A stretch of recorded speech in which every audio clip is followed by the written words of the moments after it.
자, 지난 시간에 해당장 야이로의 이야기 21절부터 시작되었습니다. 혈류증 여인으로 이야기가 끊겨버렸죠, 중간에. 야이로가 예수님에게 자기의 딸을 살려달라고 부탁하러 왔고, 예수님이 가는 그 집으로 가는 과정에 혈류증 여인의 치유 사건이 일어나고 생각보다 시간이 많이 지체되었습니다. 야이로는 굉장히 마음이 급했을 텐데 예수님은 뭔가 이 혈루증 여인에게 집중을 하시고 이게 진도가 잘 나가지 않았어요. 이게 상당히 긴장도가 높아져 가고 팽팽한 긴장감이 이야기 속에 사실 있습니다. 예수님과 여인과의 대화가 계속되는 가운데 야이로의 집에서 누가 와서 소식을 전합니다.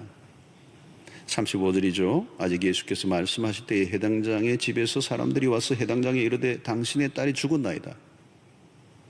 어찌하여 선생을 더 괴롭게 하나이까? 딸이 죽었다는 거예요. 이 분위기가 급반전되는 겁니다. 자, 두 사건이 교차되는데요. 하나는 혈류증 여인이 살아났습니다. 근데 야이로의 딸은 죽었어요. 한 사람에게는 기쁨이, 한 사람에게는 절망이. 희비곡선이라고 그러죠. 교차되고 있는 장면이에요. 혈류증 여인은 12년 동안 혈류증을 알아왔다. 병을 알았다. 야이로에 따라 12살이에요. 10이라는 숫자. 의미가 있죠. 12지파, 12제자. 뭔가 상징적인 의미를 갖고 있어요. 해당 장의 집에서 온 사람이 더 이상 예수님 괴롭게 하지 마십시오. 상황 끝입니다. 자, 여기서 우리는 의문이 들죠. 혈류증 여인만 끼어들지 않았다면, 또 예수님이 시간을 그렇게 끌지 않았다면 딸이 살 수도 있었을 텐데. 자, 우리의 삶에 이런 일들이 자주 일어납니다. 내가 원하는 대로 상황이 돌아가지 않을 때, 내가 예측한 대로 모든 게 돌아가지 않을 때, 그때 우리가 기도하죠. 하나님, 다급해서. 이런 사실 우리가 기도할 때 보면 굉장히 다급할 때 기도합니다. 다급하지 않을 때는 기도하는 것 같은데 사실은 졸고 있을 때가 많아요. 자, 야이로가 보기에는 예수님의 행보는 매우 느렸습니다. 혈류증 여인으로 인해 계속 지체가 되는 것으로 인해 야이로가 얼마나 애간장에 녹았겠습니까? 자기 딸이 지금 죽어가고 있는데, 이 중환자를 태운 앰뷸런스가 막 가다가 막히면 가족들 같은 경우는 가슴이 타죠. 자, 그런데 이미 너무 늦었고 딸은 죽고 말았습니다. 자, 이때 야이로에게 최대의 위기가 왔죠. 모든 게 무너져 내리는 상황입니다. 야이로가 처음 예수를 찾았을 때만 해도 소망을 가졌어요. 믿음으로 출발했습니다. 그런데 그 믿음이 지금 기로에 선 거예요. 죽었다는 겁니다. 예수님을 만나면 모든 문제가 다 해결될 줄 알았는데 그게 아니에요. 이 주변에서 뭐라고 그러면 이제 그만두라는 거예요. 돌아가자. 아마 이때 야이로가 굉장히 많이 흔들렸을 거예요. 자, 여러분, 두려워하지 말고 믿기만 하라. 이 말은 참 놀라운 말씀이죠, 사실은. 두려움과 믿음은 둘 중에 하나를 선택하는 겁니다. 두려워할 것인가, 믿을 것인가. 공존할 수는 없어요. 두려움의 세계와 믿음의 세계는 전혀 다른 것입니다. 만약에 믿음의 대상을, 믿음을 분명히 우리가 믿음을 가진다면 두려움은 떠나갈 것이고, 두려움에 집중하면 거기는 믿음이 존재할 수가 없어. 둘 중에 하나를 선택해야 되는 것입니다. 사실 이 혈류증 여인으로 인해서 시간이 지체되기는 했지만 예수님과 함께 오는 과정 가운데 이 혈류증 여인이 예수님의 옷을 대고 나았던 것을 현장에서 목격한 사람은 야이로입니다. 야이로는 기적의 현장을 본 것이죠. 어쩌면 예수님은 이 야이로에게 이 기적의 현장을 보여주고 싶었을지도 모릅니다. 너의 상황이, 너가 기대하는 그 상황이 안 좋게 돌아간다 할지라도 이 기적을 일으키시는 그리스도가 누구인가를 보여주기를 원하셨던 거죠. 믿음은 일어난 상황보다 그리스도를 계속 바라보는 것입니다. 자, 오늘 본문의 이야기의 구성이 매우 흥미로운데요. 야이로의 이야기 안에 혈류증 여인의 이야기를 삽입해 놓았다고 그랬어요. 샌드위치라고 그랬어요. 혈류증 여인 사건으로 본래 이야기가 시작된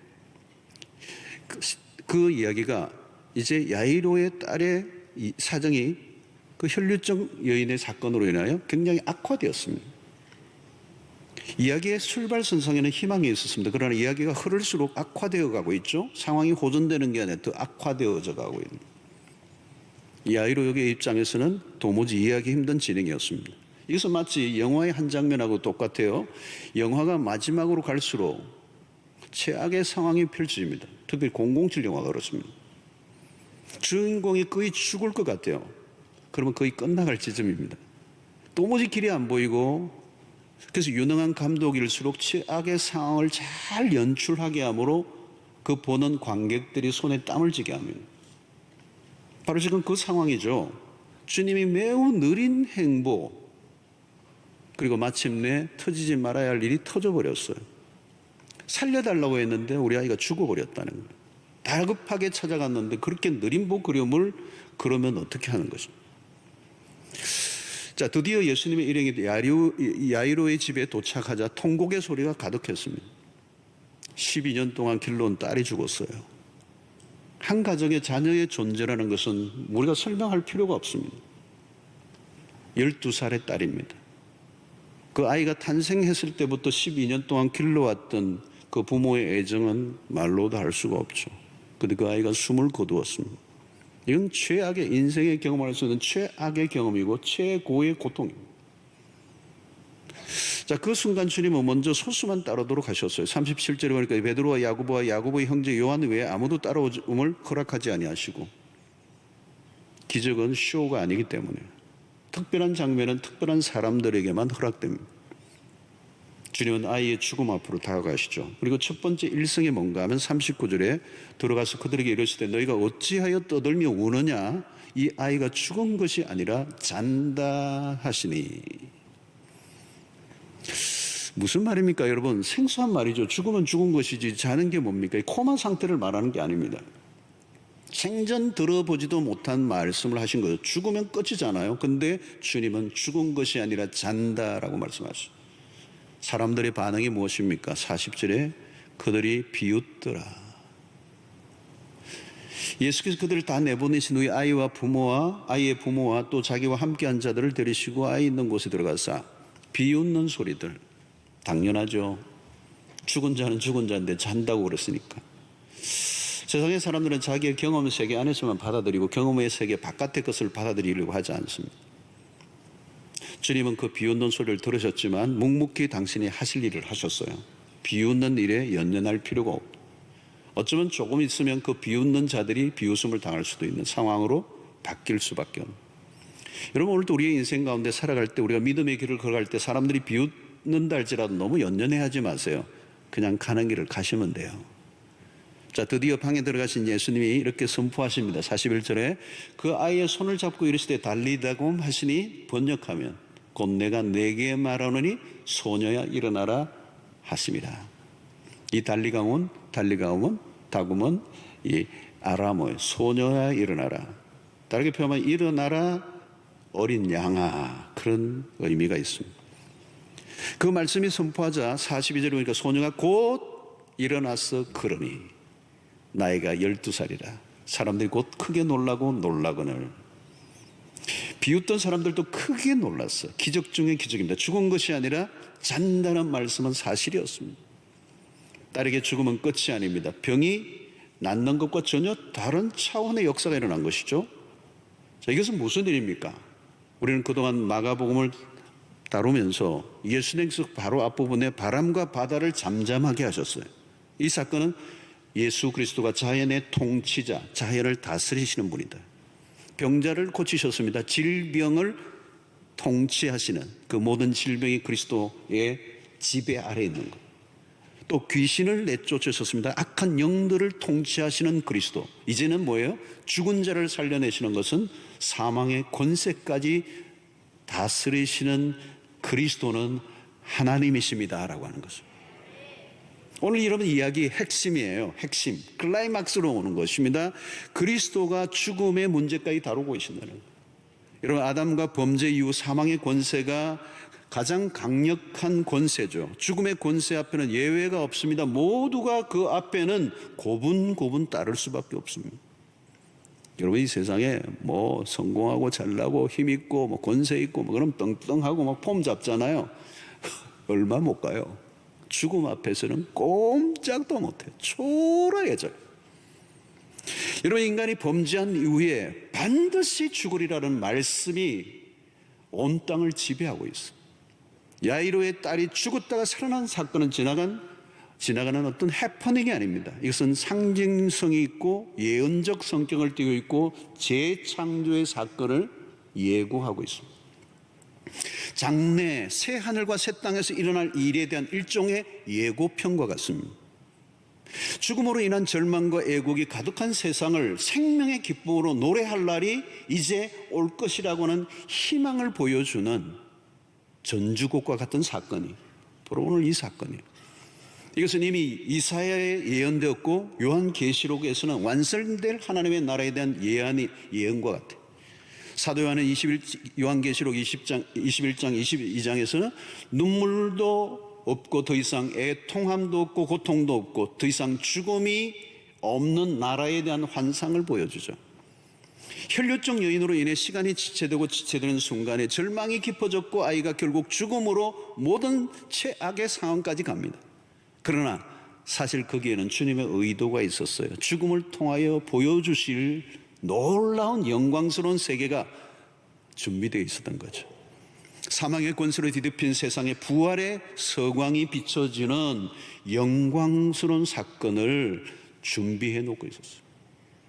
사랑하는 성도들, 요즘 코로나 팬데믹으로 온 세상이 공포 속에 있습니다. 공포의 실체는 뭡니까? 죽음 때문이죠. 죽음의 공포가 멀리 있지 않고 매우 가까이 우리 주변을 맴돌고 있다는 것은 사람들은 두려움을 느낍니다. 성도 여러분, 그리스도가 오시기 전에는 죽음에 대한 답이 없었습니다. 그냥 죽음이에요. 그냥 사망이라고요. 그게 심판이고 끝이에요. 지옥이에요, 그냥. 그러나 그리스도가 오심으로 시작된 확실한 변화는 죽음에 대한 답이 주어졌어요. 사복음서 안에는 이 사건 외에도 죽었다가 다시 살아난 사건이 또 있습니다. 나인성 과부의 아들이 살아난 사건, 나사로가 죽은 지 나흘 만에 그냥 칭칭 감고 있던 세마포를 풀고 나오는 역사. 지금 코로나로 인하여 공포에서 벗어나게 해줄 최고의 희소식은 백신 개발이죠. 이미 접종이 시작되었습니다. 어느 나라에서는. 그러나 이런 백신은 코로나라고 하는 바이러스에 대한 백신일 뿐이에요. 인간에게 주어진 죽음 자체를 몰아내는 것은 아닙니다. 죄로 인하여 죽어가는 인류를 구원해 줄 유일한 백신은 예수밖에 없습니다. 여러분, 지금처럼 복음이 절실한 때가 없습니다. 요한복음 11장 25절 26절에 보면 예수께서 이르시되 나는 부활이요 생명이니 나를 믿는 자는 죽어도 살겠고 무릇 살아서 나를 믿는 자는 영원히 죽지 아니하리니 이것을 내가 믿느냐. 야이로의 딸이 죽은 사건은 인간의 눈으로 보면 그 당시는 비극이었어요. 어쩌면 예수님이 늦게 오신 것은 너무도 야속한 일이었습니다. 한 가정에 불어닥친 죽음의 사건은 뛰어넘기 힘든 거대한 절망입니다. 그러나 거기에서 놀라운 하나님의 계획이 드러납니다. 그 일을 통하여 그리스도가 보여주시고자 하시는 것이 무엇인가 하는 것이죠. 절망의 자리에서 환희의 자리로 축제의 장으로 바꾸어 놓으시는 혈류증 여인의 이야기는 불필요하게 끼어든 사건이 아닙니다.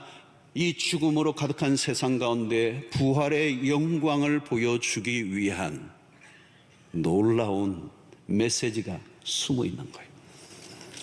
하나님은 당신의 역사를 이루어 가시는 일에 오류가 없습니다. 그리스도는 정확하신 분입니다. 일을 하실 때 늦지도 빠르지도 않으신 분이십니다. 주님은 실수가 없으신 분이십니다.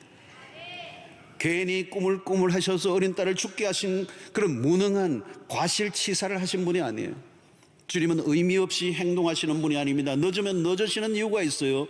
주님의 사역을 두드먹하면 항상 극적 반전이 있어요. 오늘 이 사건은 어떤 면에서 예수님이 늦어지고 또 급기야 죽는 이 사건은 긴장감이 이 스토리에서 거대하게 최고조로 오르는 그런 순간이죠. 그러나 그때 하나님은 놀라운 일들을 준비하고 계세요.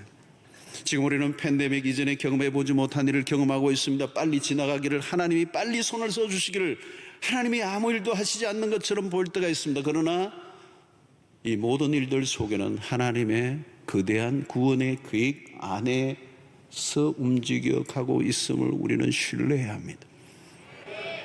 상황이 악화될수록 기적은 더 빛이 납니다. 죽은 자가 다시 살아나는 일은 아무나 할 수 없어요. 전혀 다른 레벨의 기적이 일어났습니다. 본래 죽으면 끝입니다. 죽기 전에는 별일을 다 해볼 수도 있고 기대가 남아 있습니다. 암이 말기 중에 말기라 해도 소망은 가질 수 있습니다. 그러나 죽음은 다릅니다. 죽고 나면 인간이 할 수 있는 일은 아무것도 없어요. 죽음 다음은 장례식밖에 없습니다. 예수는 야이로의 딸을 죽음까지 내모셨습니다. 끔찍한 경험이죠. 그러나 절망의 최고 지점에서 최고의 영광의 자리로 바꾸어 내시는 하나님. 병든 상태에서 낫게 하시는 것보다 죽은 다음에 일으키시는 일이 훨씬 더 극적이죠. 죽음이 부활로 연결되고 있음을 알려주고 있습니다. 사랑하는 성도 여러분, 우리의 신앙의 기초는 십자가가 부활입니다. 십자가는 최악의 상태입니다. 그런데 그 최악의 상태인 십자가에서 부활로 이어지는 거예요. 막발로 부활로 가는 길은 없어요. 십자가는 가장 절망적인 상태예요. 그러나 부활은 이 세상의 가장 영광스러운 사건입니다. 그런데 문제는 이 십자가 부활의 사이에 간격이 있어요. 예수님은 죽으시고 사흘 동안 무덤 속에 들어가셨어요. 그것은 가장 절망적인 상태를 알리는 것이죠. 무덤 속에 들어가 버리셨습니다. 이런 상황에 빠지면 대개 사람들은 혼란에 빠집니다. 아무것도 할 일이 없어요. 혼돈, 절망, 깊은 좌절을 맛봅니다. 이때 중요해요. 이때 어떻게 반응하느냐가 관건입니다. 예수님의 제자들은 이때 실패해버리고 말았어요. 다 도망치고 말았어요. 왜? 모든 것이 끝났다고 보았기 때문이에요. 우리는 쉽게 끝장났다는 말을 합니다. 여러분, 그런 말 함부로 해서 안 돼요. 그리스도인들은 카이로스, 하나님의 때가 오기 직전이 가장 힘들 때예요. 부활의 아침이 오기 전 무덤의 깊은 곳으로 들어가 절망을 맛볼 때가 있지만 그것이 끝이 아니에요. 절망과 소망 사이의 간격을 무엇으로 메꿔야 합니까? 기다림이에요. 기다리는 게 믿음입니다. 하나님의 때를 기다려야 합니다. 우리는 시간의 지배를 받습니다. 바로 앞에 닥친 상황 넘어보지를 못합니다. 한 치 앞도 예측하지 못합니다. 그래서 우리는 시험에 들고 고통하고 절망해요. 그럼에도 우리는 빨리 결론을 내어서는 안 됩니다. 왜냐하면 하나님의 시간이 기다리고 있기 때문에, 때가 차면 하나님의 영광이 드러나기 때문에. 빠른 해결이 전부가 아닙니다. 빠르다고 좋은 거 아닙니다. 우리 시대의 메시지는 뭘까요? 빠를수록 좋다죠. 그러나 안 해요. 빠른 것이 좋다는 것을 믿고 살면 고혈압, 스트레스, 공황장애에 시달릴 가능성이 매우 높습니다. 빠른 게 좋은 것이 아니라 하나님의 때에 이루어져야 합니다. 여러분, 때와 시기는 하나님의 손에 있습니다. 우리는 주님이 조금만 일찍 오셨더라면, 조금만 일찍 왔다면 우리 딸이 죽지 않았을 텐데, 우리는 그 순간을 이기지 못하고 좌절하고 절망해요. 그러나 여러분, 우리는 시간의 주인이신 하나님을 신뢰해야 합니다. 전도서 3장 1절에 보면 범사에 기한이 있고 천하 만사가 다 때가 있나니 그랬어요. 때의 하나님이십니다. 우리는 하나님의 시간을 이해하지 못합니다. 우리는 적당한 때가 언제인지 알지 못합니다. 시간을 이해하지 못하기 때문에 낙심하고 절망합니다. 때로는 어떤 사람 미쳐버립니다. 그러나 여러분, 우리가 할 수 있는 일은 시간을 조종할 수 없어요. 시간을 통제는 오직 하나님만이 하시기 때문에 그분에게 맡겨야 하는 것입니다. 조급해하지 마십시오. 지금도 우리는 어려운 때를 지나고 있습니다. 언제까지 계속될 것인지 우리는 잘 모릅니다. 우리는 기다립니다. 그러나 막연한 기다림은 아니에요. 우주 만물을 통치하시고 모든 것이 하나님의 뜻 가운데 돌아가고 있음을 믿습니다. 요즘 더욱더 우리는 하나님의 나라에 대한 묵상을 하게 되죠. 세상의 나라가 얼마나 허약하고 쉽게 흔들리는가. 우리가 꿈꾸는 나라는 이 세상이 아니라 하나님의 나라예요.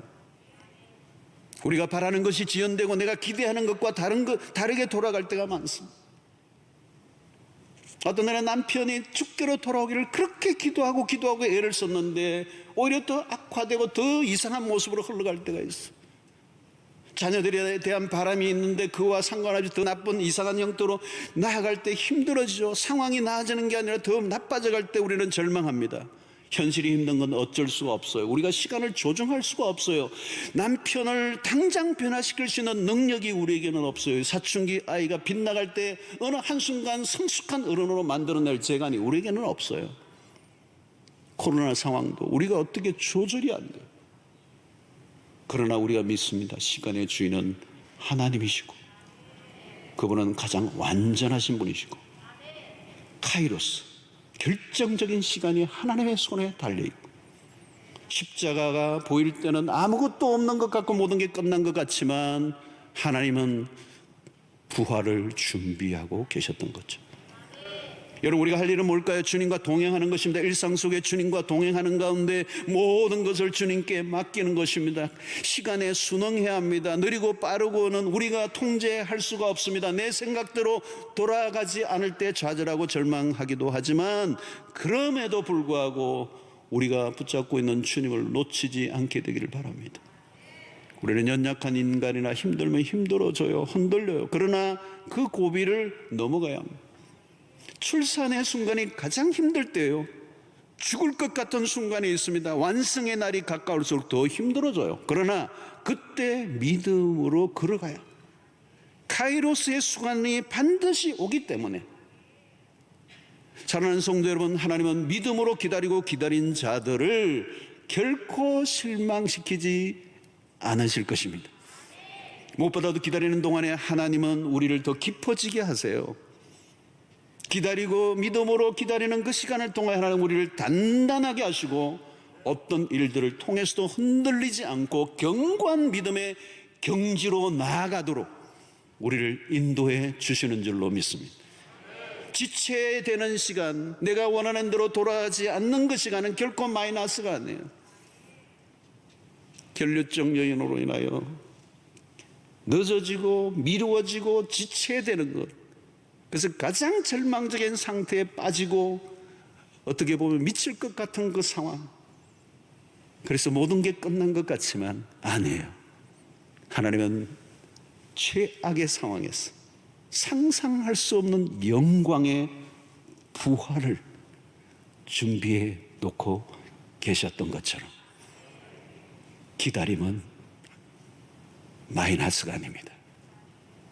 지체되는 것은, 응답이 지체되는 것은 끝난 것이 아니라 하나님의 때 카이로스가 오고 있음을 말씀하고 있다는 사실을 믿으시고 최악의 상황에서 최상의 상태로 바꾸어 놓으시는 그 하나님의 역사를 기대하고 기다리고 기다리며 주님과 동행하는 일상의 삶을 살아가시는, 그래서 반드시 승리의 그날, 영광의 그날, 부활의 소망을 경험하는 주의 백성들 되시기를 축원합니다. 이제는 우리 주 예수 그리스도의 놀라우신 은혜와 하나님의 크신 사랑과 성령의 교통하심이 이제 우리의 삶 가운데 때로는 힘들고 내 생각대로 모든 것이 가지 않는다 할지라도 하나님이 더 크고 놀라운 것들을 계획하시며 우리의 삶의 위기를 기회로 반전시키시는 그 역사를 기대하며 믿음으로 기다리고 기다리기로 결정하고 살아가기로 결정하는 주의 백성들 모두에 지금부터 영원토록 함께 있을지어다. 아멘.